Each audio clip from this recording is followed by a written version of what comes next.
प्रिय मित्रों नमस्कार। अब मैं अपनी ये पांडुलिपि जिसका शीर्षक मैंने रखा है संसार और भारत के अतीत की एक खोज, मैं एलिफेंटा केव्स नामक कविता पाठ का अंतिम एपिसोड नंबर 3 कर रहा हूँ, जो 21वें पद से लेके और 26वें पद तक है। 5 मिनट लूँगा। अब देखिए कवि क्या कह रहा है एलिफेंटा केव्स के बारे में। सारे एलिफेंटा पर केव्स के परिसर के नए पथ मार्ग व पगडंडियां किनारे, कहता है सारे एलिफेंट केव्स परिसर के नए पथ मार्ग व पगडंडियां किनारे समेत नवनिर्मित रोड्स पर फूलदार सदाबहार हो बोगनविलिया की बहार।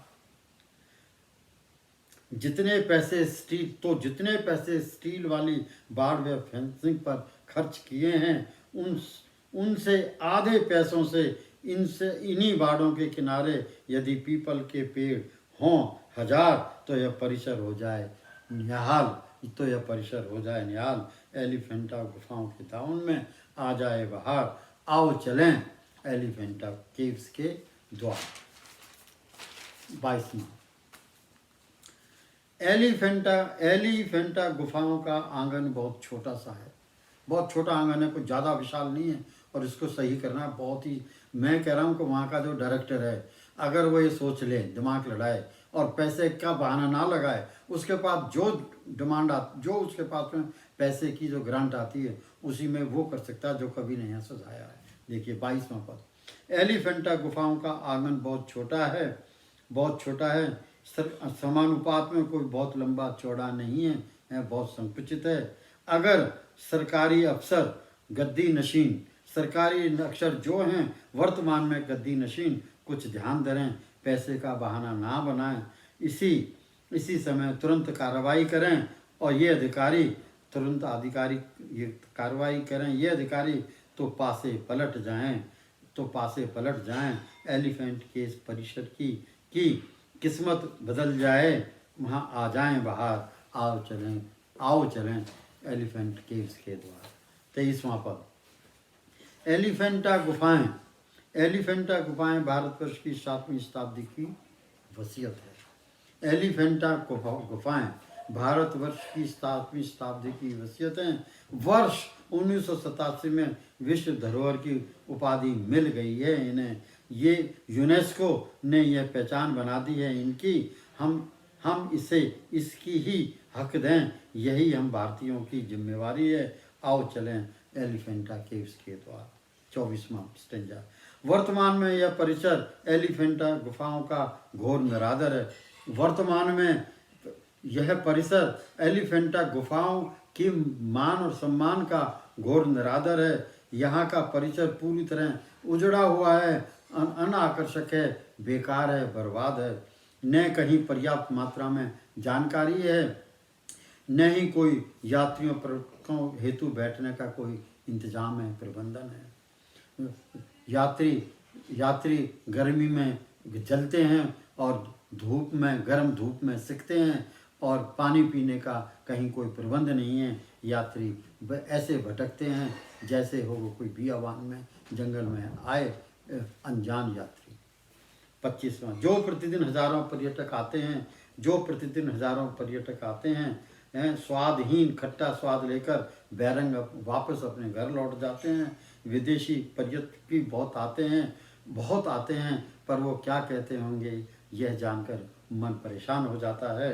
अनेक उनके दिल दिमाग में एलिफेंट गुफाओं का गंदा प्रांगण, गंदा परिवेश, गलत इमेज बनाता होगा, जो कि भारत की शोभा को बहुत घटाता होगा। आओ चलें एलिफेंटा केव्स के द्वार। इस एपिसोड 3 का अंतिम 26वां पद, मुंबई के छत्रपति शिवाजी रेलवे स्टेशन पर यह मिनिमम किया जा सकता है। सारा मिला के मैं कह रहा हूँ कि 20,000 रुपये नहीं लगेंगे, जो इसमें कवि रोहताश गुप्ता कह रहा है।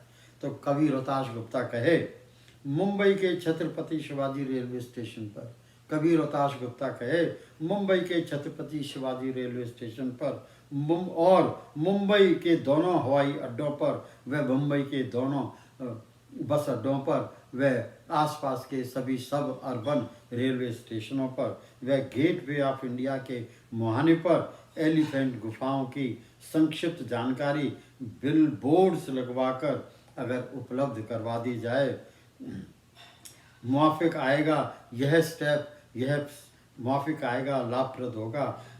तनिक इतना सरकारी काम तो कर दें सरकारी अफसर, बहुत धन्यवाद होगा। आओ चलें एलिफेंटा केव्स के द्वार।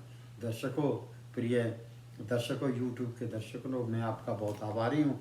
आपने जो इसको वॉच किया है इसके लिए मैं आपका धन्यवाद करता हूँ।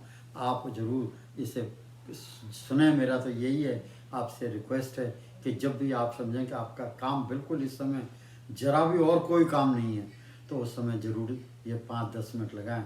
आपके ज्ञान संज्ञान में के कोश में वृद्धि होगी और नौजवान जो स्कूलों और उसमें पढ़ते हैं उनके ज्ञान में वृद्धि होगी और वो अपने आप को बहुत महान समझेंगे, ये सोच के कि हमारे महान पूर्वज थे जिन्होंने एक हथौड़ी और छेनी से सिर्फ वहाँ अंदर जाएंगे आप, मैं वहाँ गया हूँ तो आपको लगता है इमारत बनी हुई है।